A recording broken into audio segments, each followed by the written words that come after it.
I've been a hobbyist sort of woodworker my entire life, and I always use that as a creative outlet, and was able, very fortunately, later in life to turn that into a full-time career. Living on the East Coast, I had an opportunity to visit lots of world-renowned museums. For example, the Metropolitan Museum of Art in New York, where they have an enormous collection of furniture and historical pieces. And I took a lot of inspiration from those and used a variety of ideas I found there to inform my work. The style of my furniture in general is with a lot of clean lines, not a lot of ornamentation, but a variety of shapes and colors. I focus on using local, native, Northwest and Oregon materials, particularly the Northwest hardwoods that we have around here.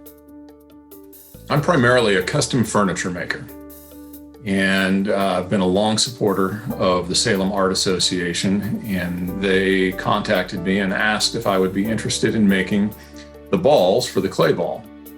I gave it some thought and ended up with these spheres that I turned on my lathe, along with some conical bases.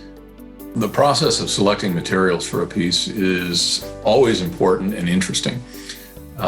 Different woods have different grain patterns, different densities. Some have open grain, some have closed grain, and of course different hardnesses. So the wood that I selected for the clay balls is native Northwest alder, which can be a little on the softer side, but makes it an excellent wood for turning and for smoothing and finishing.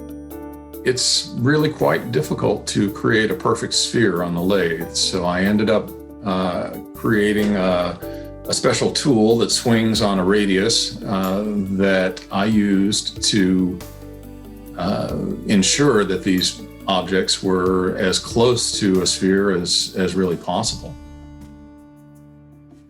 When people look at a piece of woodwork or other art, I'd like to think that people are looking for something that has a particular meaning, but is also different or unique in some particular way.